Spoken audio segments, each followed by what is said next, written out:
Os me voy a presentar un poquito, aunque ya lo ha hecho Oriol, tengo que resumir un poco mi presentación. Básicamente yo dentro de SGS, ahora os comentaré que a SGS me dedico a la parte de desarrollo de servicios eléctricos, ¿vale? Hoy hablaremos de la parte de reglamentación, ¿qué ofrecemos en la parte de reglamentación? ¿Cuáles son las novedades de la última reglamentación específicamente del sector eléctrico, por supuesto, ¿vale? Es lo que nos atañe. Pero más adelante, seguramente Oriol contará con nosotros para otras presentaciones y que quizás sean de interés, como estudios de arco eléctrico, inspección de equipos ATES, etcétera, etcétera. Y directamente, de nuevo, si Dios quiere, pues estaremos por aquí, ¿vale?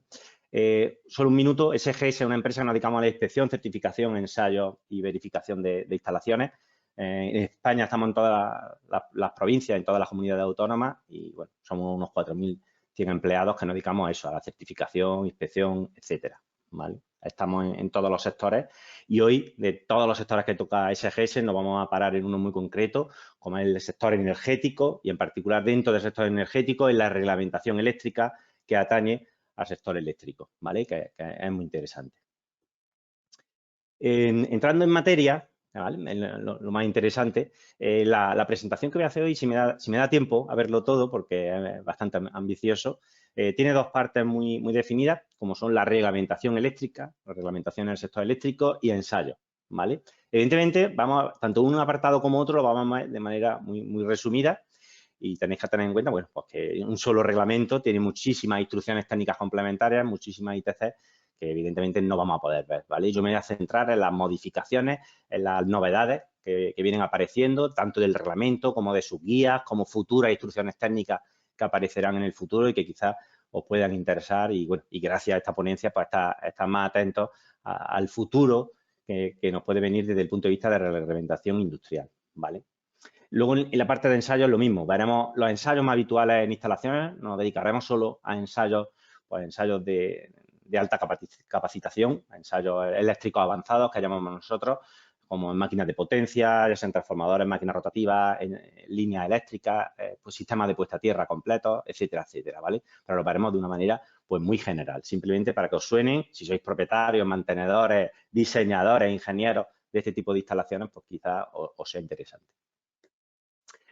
En la primera parte, desde el punto de vista de reglamentación eléctrica, nos vamos a centrar en reglamentación, sobre todo, que nos aplica aquí en España. Quizá a la gente de Latinoamérica esto les suene un poco, aunque cada vez más las reglamentaciones son muy parecidas de unos países a otros, pues quizá no les suenen específicamente. Nosotros trabajamos aquí con reales decretos, ¿vale? Tenemos una ley general de industria, la Ley 21 de 1992, que digamos que de alguna manera engloba todo lo que son los reglamentos en el sector industrial. Reglamentos hay muchos, ¿vale? Reglamentos tenemos desde el reglamento de almacenamiento de productos químicos, de equipo a presión, de instalaciones petrolíferas, muchísimos, ¿vale? De mercancías peligrosas, de aparatos elevadores. Hoy nos vamos a centrar en la reglamentación eléctrica, ¿vale? Los más conocidos de la reglamentación eléctrica pues son, por supuesto, el reglamento de alta tensión, que, digamos, de hecho es el más reciente, aunque ya tiene unos años, como veremos, el más reciente. También tenemos el reglamento de líneas de alta tensión, que es diferente al reglamento de alta, ¿verdad? Y luego tenemos también el reglamento de baja tensión. Son los reglamentos más habituales que se tocan, aunque hay otras reglamentaciones derivadas, como veremos a continuación, como eficiencia energética en el alumbrado exterior, etcétera, etcétera, etcétera. Pues nos centraremos en esa reglamentación y en sus novedades. Decía que reglamento hay mucho y el sector industrial, esta ley que nombraba anteriormente, la Ley 21, de alguna manera lo que hace da unas directrices generales de cómo tienen que ser los reglamentos, cómo se tienen que esos reglamentos tienen que contener unas condiciones técnicas de seguridad siempre enfocadas a la protección de las personas, las medidas, los titulares, cómo tienen que ejecutar, diseñar, mantener, inspeccionar sus instalaciones industriales, la importancia que tiene, las autorizaciones también se tienen que estar recogidas en los diferentes reglamentos, cómo se autorizan las diferentes instalaciones, que sepáis incluso que para instalaciones de entidad, por ejemplo, de producción o de transporte, pues incluso es requerida una autorización administrativa previa por parte de la Administración para poder ejecutar esas obras de entidad, etcétera, etcétera, etcétera. Estos son los reglamentos en general, ¿vale? Empezando ya con los reglamentos eléctricos, lo primero que vamos a nombrar es la reglamentación en el sector eléctrico en alta tensión, ¿vale? La alta tensión, pues casi todos los que ejecutamos, diseñamos, mantenemos o inspeccionamos instalaciones, pues conocemos muy bien que hay un reglamento de alta. Nos vamos a centrar en varios hitos a lo largo del tiempo muy importantes, como son, por ejemplo, cuando se publicó el RCE, el Reglamento de Alta Tensión, que yo en todas las formaciones que doy, que es algo muy habitual en alta tensión, pues este reglamento llevaba con nosotros desde el 82, el Real Decreto 3275. Es un reglamento que hasta hace muy poco se utilizaba y que, de hecho, aún se utiliza desde el punto de vista del mantener instalaciones y de las condiciones de diseño de ese tipo de instalaciones. Hay muchísimas instalaciones que le aplica este reglamento que se ejecutaron, digamos, de 2014 hacia atrás, ¿vale? El reglamento que nos ha acompañado hasta hace muy poco tiempo. Otro hito muy importante, aparte de diferentes reglamentaciones que fueron publicando en el sector eléctrico en este periodo, desde el punto de vista de seguridad industrial, otro hito importante fue el Real Decreto 337 de 2014, el reglamento de alta tensión que nos acompaña hoy por hoy, ¿de acuerdo? Al igual que el reglamento de alta tensión que nos acompaña, que ahora veremos un poquito qué introduce este reglamento en la seguridad industrial desde el punto de vista eléctrico, también algo muy importante, unas connotaciones muy importantes que nos aportaron las guías técnicas de aplicación. Este reglamento, aunque es relativamente nuevo, fue de 2014, de aplicación con sus transitorias, pues se fue aplicando de obligado cumplimiento en 2016, incluso si había proyectos anteriores, se podían prorrogar incluso 2 años más, hasta el 2018 se podían aplicar todavía instalaciones con el 3275. Este reglamento, que es relativamente nuevo, porque sepáis que ya tienen varias guías técnicas de aplicación. Las veremos muy resumidas, veremos cuáles son y a qué atañen, ¿vale? Porque si diseñáis este tipo de instalaciones en España, es muy importante saber y contar con estas guías técnicas, ¿de acuerdo? Vamos a ir entrando un poquito en profundidad en la reglamentación nacional que tenemos en alta tensión. Como decía, el Real Decreto 337 de 2014 vino a derogar el anterior, el RCE, el 3275, y aportó algunas novedades importantes que voy a intentar que no se me quede ninguna atrás.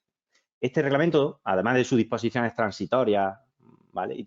Pues tiene 21 artículos, ¿vale? En la introducción y 23 instrucciones técnicas complementarias. El antiguo RCE, el antiguo reglamento, el que teníamos antes de 2014, pues solo tenía 20, ¿vale? Se llamaban MIE, ¿vale? Muchos la recordaréis porque hemos trabajado muchísimo, hemos trabajado con ellas, pero solo tenía 20, ¿vale? Digamos que este reglamento ya por lo pronto nos está dando una pista que añade 3 instrucciones técnicas, que además son muy importantes. Añade la instrucción técnica 21, que habla de empresas instaladoras y mantenedoras de alta tensión. La número 22, de documentación de puesta en marcha de las instalaciones de alta tensión, y la número 23, que habla de inspecciones y verificaciones de instalaciones de alta tensión, ¿vale? Por lo pronto ya estamos viendo que ya añadió 3 nuevas instrucciones técnicas complementarias, que son bastante importantes. El contenido, sobre todo, hablando del contenido, evidentemente, ya os digo que no podemos ver ninguna instrucción técnica, no tenemos muy poco tiempo, pero dentro del contenido vamos a ir viendo las modificaciones, qué casuísticas, qué puntos son los más importantes, sobre todo de cara a compararlo con el anterior, la reglamentación que veníamos utilizando prácticamente hasta 2014. En principio tenemos que saber que esta reglamentación de alta tensión aplica a instalaciones de más de 1 kilovoltio de tensión nominal, ¿de acuerdo? Hacia abajo ya tenemos el reglamento de baja tensión. Eso por ahí. También tenemos que tener en cuenta una cosa muy importante. Las líneas de alta tensión, ¿vale? Tienen reglamentación específica aquí en España. Digo esto porque yo, repito, estoy muy acostumbrado a dar formación, sobre todo de alta tensión, y tenemos que tener en cuenta que por un lado tenemos instalaciones de alta tensión, el reglamento de garantía y seguridad en instalaciones de alta tensión, que es este, el 337 del que hablamos, y por otro lado tenemos reglamento de líneas de alta tensión, ¿vale? Mucha gente no lo sabe y cuando reciben o esperan recibir formación específica de instalaciones de alta tensión, se cree que están tanto las instalaciones, subestaciones, centros de transformación, la paramenta, etcétera, etcétera, etcétera, como las líneas de alta tensión. No, las líneas de alta tensión, como veremos un poquito más adelante, tiene una reglamentación específica, el Real Decreto 223 de 2008, si mal no recuerdo, ¿de acuerdo? Aquí en España. Entonces tenemos instalaciones de alta tensión y líneas de alta tensión separadas. Por otra parte, este reglamento, igual que el resto de reglamentos que llaman por instrucciones técnicas complementarias, pues definen unas condiciones de mínimos. Todo lo que dicen los reglamentos son mínimos desde el punto de vista de seguridad. Son reglamentos que están enfocados a la seguridad de las personas, de la instalación, de los bienes, a la eficiencia energética, ¿vale? Pero siempre son condiciones que se publican en los reglamentos de mínimos. Cualquier empresa, por ejemplo, cualquier empresa distribuidora o cualquier empresa de transporte de energía eléctrica puede incluso tener unas condicionantes más severas de lo que dice el propio reglamento, ¿vale? Esto es algo muy importante. Los reglamentos siempre se consideran mínimos. Todo lo que dice el reglamento son consideraciones de mínimos. Repito, porque es algo muy importante. También este reglamento y todos los reglamentos de última generación incluyen un concepto muy importante que es la seguridad equivalente. Esto es un concepto que aparecía ya en el 842, si mal no recuerdo, en su artículo 13, aparece en el reglamento de líneas, por supuesto, en este de alta tensión, que básicamente lo que nos viene a decir que una instalación eléctrica, en este caso, de alta tensión, puede no cumplir el reglamento en ciertas circunstancias siempre que aporte un nivel de seguridad equivalente a lo que dice el propio reglamento. ¿De acuerdo? Esto de la seguridad equivalente, pues normalmente tiene que ser aprobado por la administración o por un organismo de control o incluso por los dos. ¿Vale? Este es un concepto muy habitual que aparece en toda la reglamentación, no solo eléctrica, en la que hoy nos atañe, pero también en sistemas contra incendios y otros reglamentos donde también este concepto de seguridad equivalente también aparece. También tenéis que tener en cuenta que el propio reglamento, como todos los reglamentos eléctricos y no eléctricos publicados hasta la fecha, incluyen cantidad de normas EN o IEC o UNE-EN, ¿vale? Que a su vez tienen que ser consultadas sobre todo a la hora del diseño de instalaciones. Esto es muy importante porque cualquier norma que un reglamento llama, no sé si lo sabéis, cualquier norma que aparece recogida en la reglamentación industrial, aunque de por sí no es de obligado cumplimiento, al nombrarla en un reglamento ya se considera de obligado cumplimiento, ¿de acuerdo? A modo de ejemplo, si en el reglamento de alta tensión nos dice que los transformadores tienen que cumplir con la norma IEC 60076, pues que sepáis que se vuelve de obligado cumplimiento. Todos los transformadores de potencia tendrán que cumplir con esa norma. Igual que con esa norma que he puesto modo de ejemplo, con cualquier otra norma que aparece en la ITC RAT 02. Muy bien, continúo. Respecto a los materiales, este reglamento en particular de alta tensión también nos añade unos conceptos nuevos que no aparecían en el anterior reglamento, en el RCE, como son la necesidad de contar con un expediente técnico y un certificado de conformidad. Este expediente técnico, que lo veremos un poquito más adelante en profundidad, es la documentación propia del equipo de alta tensión, sea el que sea, una paramenta, una máquina rotativa, una autoválvula, etcétera, etcétera. Y además de este expediente, que es propio del fabricante, deben de acompañarle un certificado de conformidad. ¿De acuerdo? Hay un matiz muy particular para los transformadores, lo veremos un poquito más adelante. Otro concepto importante que añade este reglamento, el RC 2014, es las empresas de producción, transporte y distribución. Este reglamento, como pasó ya con el de líneas, separa las instalaciones que son propias de empresas de producción, transporte y distribución, lo que nosotros vulgarmente llamamos las eléctricas, y por otro lado están las instalaciones de alta tensión que pues, son de un particular, ¿vale? Que hace uso, explotación, mantenimiento de esa instalación, ¿vale?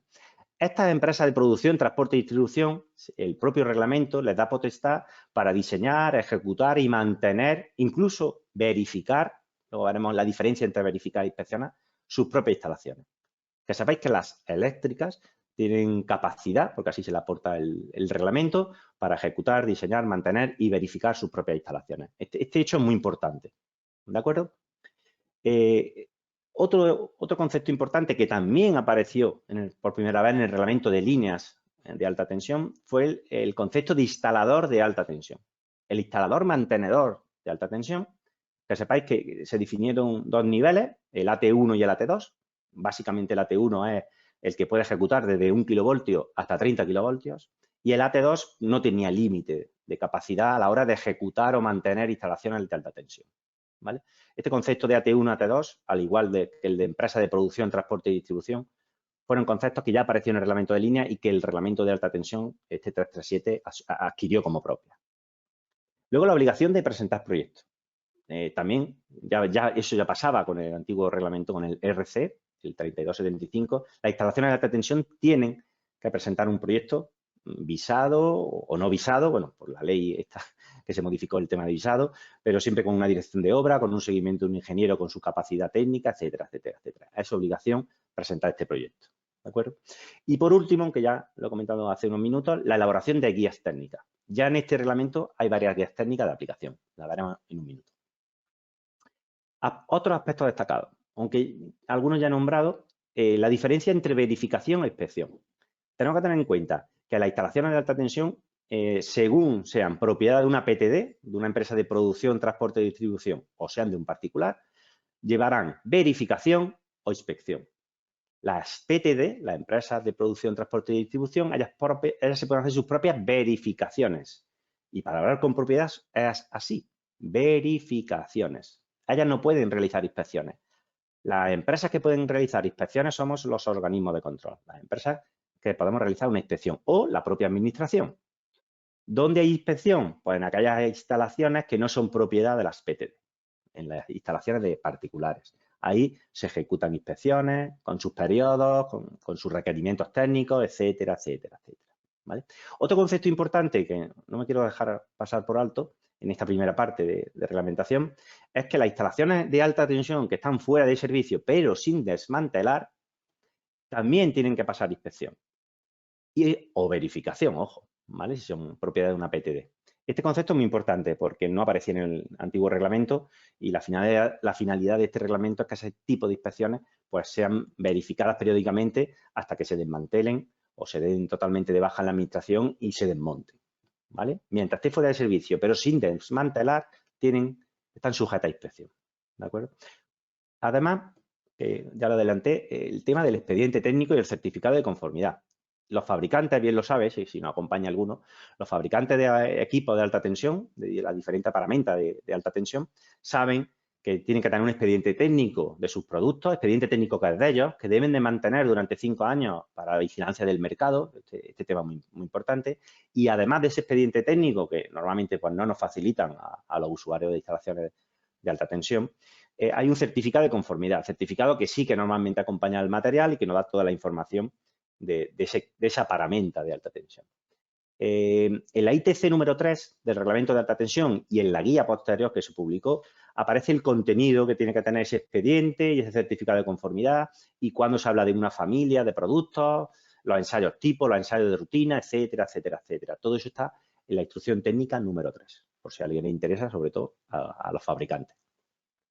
Y por último, las últimas novedades de las que voy a hablar del RCE es, por ejemplo, la limitación de campos magnéticos, un concepto nuevo que apareció también en esta reglamentación, en la instrucción técnica 14 y 15, en instalaciones de interior e instalaciones de exterior, en la 14 y la 15 respectivamente, aparece que tiene que haber un estudio o que se tiene que asegurar que los límites de campos electromagnéticos que están, si mal no recuerdo, en el Real Decreto 1066, que no se superen, ¿vale? De alguna manera hay que tener un control sobre los campos electromagnéticos generados en las instalaciones de alta tensión. Igual pasa con los ruidos. También no se puede superar, creo que el Real Decreto 1366, que marca unos niveles de ruido, no se pueden superar y en una instalación, que digamos que es eléctrica y de alta tensión, se tiene que asegurar que esos límites no se rebasan. Las tensiones de paso y contacto también se han modificado. Ahora hay otros valores, se calculan de otra manera, las ecuaciones de cálculo también son distintas, ¿de acuerdo? Como ya dije al principio, nuevas instrucciones técnicas, la 21, 22 y 23, y por último, el ecodiseño, ¿vale? Que tiene mucho que ver con la guía, concepto que vamos a ver a continuación, con la guía de la instrucción técnica complementaria número 7, ¿vale? De todas las guías que se publicaron, como son la 03, de la 14, de la 23, me voy a centrar en la guía de la instrucción técnica 07 de transformadores y autotransformadores de potencia, porque digamos que es la que más controversia ha tenido porque sabéis, sobre todo si hay fabricantes de transformadores de potencia, que a la vez que se publicó nuestro reglamento de alta tensión, allá por 2014, se publicó el reglamento 548 de codiseño de transformadores, ¿de acuerdo?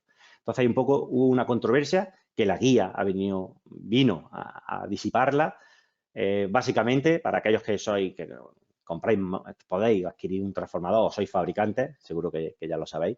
Del punto de vista, al final, el acuerdo que ha habido y publicado en la guía es que los niveles de ruido que aparecen en la instrucción técnica número 7 para transformadores, son transformadores, una familia de transformadores muy concreta, hasta 24 kilovoltios, pues digamos que la prioridad la tiene el reglamento de alta tensión, pero desde el punto de vista de pérdida en vacío, en cortocircuito, impedancia, etcétera, etcétera, etcétera, el que manda, por decirlo de alguna manera, es el reglamento 548 que viene derogado traspuesto, de una directiva europea. ¿De acuerdo? Hay un poco de controversia y básicamente, para que os suene, la guía de la instrucción técnica número 7 pues viene a aclararla. ¿De acuerdo? Finalizamos con el reglamento de alta tensión, ¿vale? Ahora vamos un poquito, solo este slide, esta transparencia, de las líneas de alta tensión. Las líneas de alta tensión, como ya os venía diciendo, tienen una reglamentación específica, Real Decreto 223 de 2008, distinto al del resto de instalaciones de alta tensión, solo aplica líneas, ¿vale? Es curioso porque el 337, el reglamento del que está hablando hasta ahora mismo, tuvo 3 disposiciones adicionales que modificaban algunos aspectos de las líneas de alta tensión. Pero bueno, en cualquier caso, ahí las tenéis nombradas, se derogaron, ya no son de obligado cumplimiento, ya pasaron las transitorias, tampoco le tenemos que hacer mucho caso, pero el reglamento de alta modificó algunos aspectos del reglamento de líneas, ¿de acuerdo? Nada importante, sobre todo iba con el tema de regularización administrativa, líneas que iban con el antiguo reglamento de líneas, de aéreas, perdón, de alta tensión que no se habían ejecutado, todo eso se modificó, ¿vale? Eso ya pasaron.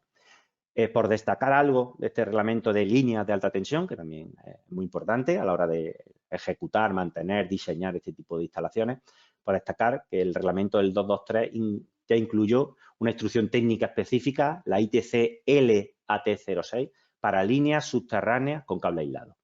Esto lo marco como un hito, porque el anterior reglamento, el 3156, si mal no recuerdo, 3151, perdón, no hablaba nada de línea subterránea. De hecho, el reglamento se llamaba líneas aéreas de alta tensión, ¿de acuerdo? Pues esta reglamentación vino, entre otros muchos cambios, a añadir ya conceptos concretos de cruzamientos, tendidos, esfuerzos, carga, etcétera, etcétera, etcétera, de líneas subterráneas de alta tensión. Hasta la fecha no existían. Hablando un poquito de baja tensión, y veo que voy muy justito de tiempo, igual que hicimos con alta tensión, nos vamos a centrar en 2 o 3 conceptos muy importantes. En alta tensión tuvimos un reglamento de 1973, que yo trabajé con él, el 2413. Pues era un reglamento que no hablaba de nada de cables de libre halógenos, ni de inspecciones por OCA, era bastante laxo. El reglamento que de verdad nos introdujo un cambio muy importante fue el Real Decreto, el 842 de 2002, reglamento que actualmente está en vigor, en funcionamiento, el que utilizamos todos. Y ese reglamento pues ya empezó a meter conceptos muy técnicos, normativas, referencias a normas externas, ensayos concretos en instalaciones de vía eléctrica, separó muy bien lo que es publicado en concurrencia, lugares con riesgo de explosión, alumbrado, etcétera, etcétera, etcétera. Fue el reglamento que utilizamos todavía, el 842 de 2002, ¿vale? También muy importante las guías técnicas, ¿vale? Hay muchas guías técnicas que se han ido publicando a lo largo de los años, en la página web del Ministerio las tenéis, las podéis utilizar y muchas de ellas son muy útiles, ¿vale? Recordar en este punto que las guías técnicas, tanto esta como las anteriores, tenéis que tener algo muy en cuenta. Las guías técnicas de aplicación no son de obligado cumplimiento, ¿vale? Son un poco una guía, mejor dicho, que nos ayuda a comprender lo que está recogido en los reales decretos, ¿de acuerdo? Otro concepto muy importante en baja tensión, muy reciente, que todos conocéis y me consta, porque aquí el Instituto Iberoamericano de Ingenieros de la Energía se han dado formación específica, fue la publicación del Real Decreto 1053, que le recoge la instrucción técnica BT52, de alguna manera la que regula cómo se tiene que instalar un punto de recarga, ¿vale? Para hacerlo de manera muy resumida. En esa reglamentación nos vamos a parar. Que sepáis que esa reglamentación también tiene un concepto, tiene también su guía, que nos habla de conceptos bastante importantes respecto a las canalizaciones, a los sistemas de protección, nos aclara algunos conceptos bastante importantes de la ITC BT52. Por hablar de la ITC BT52, sin entrar para nada en la parte técnica, solo la parte, digamos, puramente reglamentaria, porque sé que muchos de vosotros y en la página web del instituto tenéis cursos específicos del diseño de este tipo de instalaciones, os voy a contar un poco, cuando se publicó esta instrucción técnica, a qué modificaciones dio lugar dentro del reglamento. Una de las cosas más importantes es que al publicarse esta instrucción técnica, la ITC BT52, hay gente todavía que no sabe, que se modificaron muchas instrucciones técnicas del 842, del reglamento de baja. Se modificó, por ejemplo, la instrucción técnica la 02, la que habla de normativa, se modificó la 04, la instrucción técnica 4 de proyectos se modificó también, la 5 de inspecciones, la 10, que habla de previsiones de carga, porque introducíamos este nuevo elemento de carga a los edificios, se modificó la 16, lo estoy diciendo de memoria, sobre centralizaciones de contadores, incluso la 25, que es la de los circuitos de viviendas, porque aparece un nuevo circuito que se llama C13, que es para la recarga de vehículos eléctricos. O sea, que tenemos que tener en cuenta que a raíz de la publicación de la ITC BT52 se modificaron muchas otras instrucciones técnicas del propio 842, del reglamento de baja, de nuestro reglamento de baja. ¿De acuerdo? En esa instrucción técnica, además de esto que os digo, de esas modificaciones sobre otras instrucciones técnicas, Se añaden conceptos muy importantes como los modos de carga, que ya conocéis, del 1 al 4, carga rápida, los conectores, que tienen que cumplir una norma específica, la 62196, sistema de protección, el SPL, los diferenciales tipo A, etcétera, etcétera, etcétera. ¿De acuerdo? Así como novedad, también os quiero aportar algo que quizás alguno no sepa todavía, y es que está en fase de borrador, se está trabajando actualmente la futura ITCBT 53 sobre instalaciones de sistemas de corriente continua. Quiero remarcar en este punto que esta instrucción técnica todavía no está publicada, hasta la semana pasada que estuve preparando esta presentación no estaba publicada, se está trabajando en ella y básicamente de lo que trata es de instalaciones de corriente continua, ¿vale? Básicamente toda instalación eléctrica o generador fotovoltaico, como puede ser un módulo, y la instalación del módulo hasta el inversor, porque es sistema de protección, por dónde tiene que ir el tendido de cable. Intenta aclarar toda la parte de corriente continua de una instalación de generación fotovoltaica, ya sea desde el módulo o también desde el aporte de baterías, ¿vale? Las baterías pues, pueden estar centralizadas o descentralizadas y tenéis que saber, bueno, pues que de alguna manera no quedaba muy claro el sistema de instalación en corriente continua y esta instrucción técnica BT53 en el futuro nos expondrá y nos aclarará cómo hay que instalar la parte de corriente continua de estos sistemas de generación. ¿Vale? Ahora vamos a la segunda parte. Veo que me quedan prácticamente 10 minutos o 15, si ahora me lo permite, que es la parte de ensayo. Hemos visto de manera muy rápida la reglamentación y ahora vamos a centrar en algunos ensayos eléctricos. Ensayos eléctricos que yo os dije al principio, que os voy a intentar contar algunos de los ensayos eléctricos que se hacen de entidad o representativos o, digamos, o avanzados o técnicamente más cualificados, se podría decir, de sistemas eléctricos, ¿vale? Dejamos fuera pruebas como pueden ser una medición de tierra básica a 3 puntos o un nivel de aislamiento de una instalación de baja tensión o una prueba de un diferencial, porque ya doy por hecho que la mayoría pues, trabajamos en este sector y conocemos perfectamente la norma, cómo se ejecutan, etcétera, etcétera. Vamos a hablar de algunos de los ensayos de máquinas de entidad, sobre todo de equipos de alta tensión. También en este punto aclarar que SGS no es mantenedora de instalaciones de alta tensión. De hecho, no hacemos tampoco ingeniería, pero cada vez se nos requiere más por un concepto muy importante para hacer este tipo de ensayos en este tipo de máquinas en general. Pues bueno, somos una tercera parte independiente y somos totalmente independientes por los fabricantes de los productos de alta tensión, al fabricante de los equipos de ensayo, al mantenedor, incluso a la propiedad que explota ese sistema. Nosotros lo que nos dedicamos, igual que muchas otras empresas, a ensayar los equipos, a dar un informe técnico cualificado por técnicos cualificados y exponerle a la propiedad en qué situación se encuentra su activo. ¿De acuerdo? Esto es cada vez más requerido porque así se demuestra de alguna manera la independencia entre quien repara o mantiene un sistema a quien da un veredicto sobre su estado. De manera muy rápida, porque ya os digo, para cada uno de estos ensayos pues podremos tirarnos días incluso hablando. Los ensayos más habituales que se hacen en los transformadores de potencia o de medida pues son factor de disipación, capacidad o la conocida como tangente de delta, corriente de excitación, impedancia de cortocircuito, relación de transformación, ¿vale? Muy importante, muy habitual realizada en las máquinas, los transformadores, este tipo de ensayos, resistencia de devanados, el FRA, ¿vale? Espectroscopia en el dominio de la frecuencia, determinación de grupo vectorial, etcétera, etcétera, etcétera. Digamos, de alguna manera, son los ensayos más habituales que se le suelen hacer a estas máquinas para que de alguna manera predictiva podamos saber su estado y anteponernos a cualquier defecto a futuro.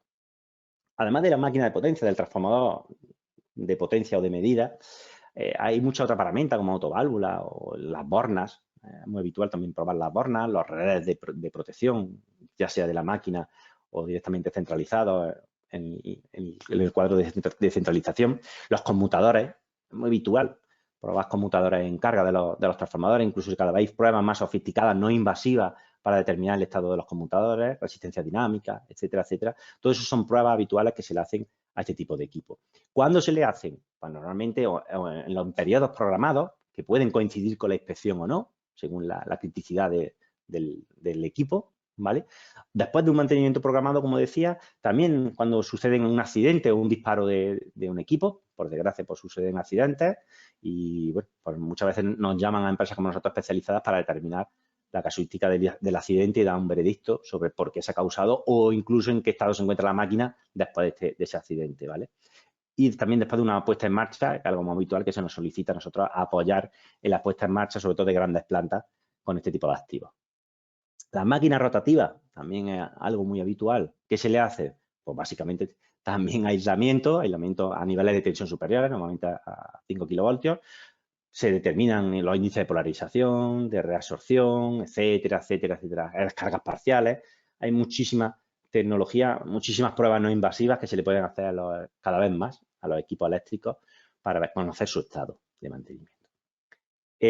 Interruptores, protección eléctrica, también muy habitual. Evidentemente, el interruptor es un equipo que tiene que hacer su operación o bien regulada en el propio reglamento, tiene que hacer una operación de interrupción del paso de corriente asociada a una protección, lo tiene que hacer de manera muy rápida, sincronizado entre polos, no podemos dejar un polo dentro y 2 fases fuera. O sea, todo eso está regulado en normas específicas y se pueden probar. Los interruptores pues, se dejan fuera de servicio y se le hacen una serie de ensayos como pues, son resistencia de contacto, sincronismo, como decía, de polos, ciclos de apertura y cierre, velocidad de desplazamiento del polo, pruebas en sobretensión y en subtensión de bobina, etcétera, etcétera, etcétera. Conductores eléctricos. Pues nada, conductores también es algo muy habitual que se prueba en instalaciones de alta y de baja tensión. El conductor está presente en todo tipo de instalaciones. Hay muchísimas pruebas que se le pueden realizar a los conductores eléctricos en alta tensión. Hay mucha tecnología que se puede aplicar a las instalaciones de alta tensión para este tipo de cable. Normalmente se aplica, cuando yo estoy hablando de ensayo en cable, estoy hablando de ensayo en cable aislado. Tecnología VLF, WTS, tecnología DAC, hay muchísimos, igual que decía en el resto de aparamentas, hay muchísimas pruebas que se le pueden aplicar a este tipo de cable de alguna manera para saber el estado en que se encuentra, ¿vale? De salud el conductor o incluso determinar dónde están los empalmes, determinar cómo se encuentra, cómo se ha instalado una botella, conocer el estado de la cubierta o del aislamiento principal, etcétera, etcétera, etcétera. Hay cantidad de pruebas, ¿vale? Cada vez más se está tendiendo a realizar este tipo de ensayo pues, de manera online, sin dejar fuera el servicio de los conductores, pero bueno, se requieren unos preparativos previos en las celdas, los elementos que estén próximos a la zona de tensión, pero bueno, de alguna manera que sepáis que ya también es bastante habitual de poder testear el estado de los cables con el cable en servicio, ¿vale? Con los sistemas online. La puesta a tierra, ¿vale? Quizás esta parece una medida que podemos englobar en las básicas, en las que yo decía al principio, bueno, vamos a ver pruebas muy específicas, muy técnicas. Siempre la incluyo la medida de tierra, porque a lo largo de estos años, yo ya peino canas, la parte de medida de tierras creo que se requiere todavía en muchos sitios, en muchas empresas, en muchos sectores, incluso en grandes empresas, formación específica en la medida de tierra, ¿vale? Os comento alguna anécdota. No sé si sabéis que las grandes líneas de alta tensión que tienen cable de guarda, ¿vale? Las grandes líneas, sobre todo en transporte o en distribución, esas grandes líneas que tienen cable de puesta a tierra, cable de guarda, en la parte superior, se tiene que medir su puesta a tierra, pero se tiene que utilizar en equipos especiales, equipos que de alguna manera se llaman equipos en alta frecuencia y lo que hacen de alguna manera es discriminar el conductor de tierra que une los distintos apoyos, porque si no, no estamos midiendo bien la puesta a tierra del apoyo, ¿vale? Hay una impedancia ahí aplicada, etcétera, etcétera. En cualquier caso, se tienen que utilizar equipos específicos para medición de tierra de grandes líneas, equipos que se llaman de alta frecuencia. Luego hay que aplicar los métodos oportunos para grandes mallas de puesta a tierra, como pueden ser las grandes plantas de generación, una refinería, una gran planta química, etcétera, etcétera, etcétera.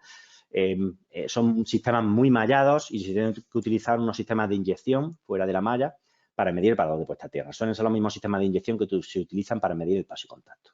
¿De acuerdo? Luego también es muy habitual utilizar el método de las 3 picas, que todos conocemos, que vienen los equipitos domésticos o de baja tensión, de las 3 picas. Pero incluso con ese equipo siempre hay que saber muy bien cómo se mide, cómo se generan los potenciales en el suelo. Bueno, si sabéis que cada vez que medimos sistemas de puesta a tierra, pues se generan unos potenciales en el suelo, a nivel de suelo, y haciendo algún truco con la pica central, pues podemos saber que estamos en la zona de cero potencial y asegurar que el valor de puesta a tierra medido es el adecuado. Y todo esto lo cuento porque tiene mucha importancia. Una buena puesta a tierra nos asegura unas tensiones de paso, normalmente unas tensiones de paso y contacto bajas, que eso es vital por la seguridad de las personas. Incluso en baja tensión, una instalación con un valor de puesta a tierra bajo, pues es una gran seguridad de cada una de las personas cuando la asociamos a una protección diferencial. O sea, es prioritario poder medir la tierra y saber medirla y medirla bien, ¿vale? Porque está presente en alta tensión, en baja tensión y es prioritario para la seguridad de las personas, ¿vale? Este concepto creo que os quede claro. Y por último, y creo que voy casi en tiempo, en los sistemas fotovoltaicos. Cada vez más, por las circunstancias que, bueno, todos conocemos, se están integrando más plantas de generación fotovoltaica a nuestro sistema de generación eléctrica. También se está instalando mucho autoconsumo, ¿vale? Y que sepáis que para ese tipo de plantas, tanto grandes plantas de generación a red como instalaciones de autoconsumo, se pueden realizar y de cierta medida, diría, se deben realizar medidas muy concretas, ¿vale? Por ejemplo, la determinación de las curvas IV, sobre todo en grandes plantas, estamos ejecutando mucho para saber que los módulos que vienen de fábrica, normalmente de China o de donde vengan, pues se han recepcionado bien, funcionan, la curva representativa IV de la placa, del módulo o de la serie es la esperada, porque al final de cuentas esto es prioritario para conseguir la generación esperada, ¿vale? Los megavatios en este caso si hablamos de generación esperada, ¿vale? También determinar el rendimiento de inversores, ¿vale? Los inversores tienen un rendimiento asociado, hay que comprobar, se puede comprobar en campo que el rendimiento de los inversores es el adecuado, incluso la calidad de generación de esos inversores, sobre todo con los nuevos códigos de red que han aparecido, determinar si se generan armónicos a la salida, si hay algún problema de perturbación, si la respuesta entre la salida es la adecuada, etcétera, etcétera, etcétera, ¿vale? Todo eso son pruebas que se suelen hacer en planta. También inspecciones como no termográficas, que muchos conoceréis, os las estoy contando aquí en fotovoltaica, pero también aplican a cualquier otro tipo de instalación eléctrica. Inspecciones específicas también utilizando drones o electroluminescencia, bueno, básicamente una prueba que también lo que hacemos, yo siempre digo, es como una pequeña radiografía, ¿vale? Alimentando el módulo en corriente continua para saber si tiene alguna defectología en su funcionamiento, ¿vale? Aplicable a instalaciones nuevas y, como no, aplicable también a instalaciones después de alguna tormenta, una granizada, etcétera, etcétera, etcétera. ¿Vale?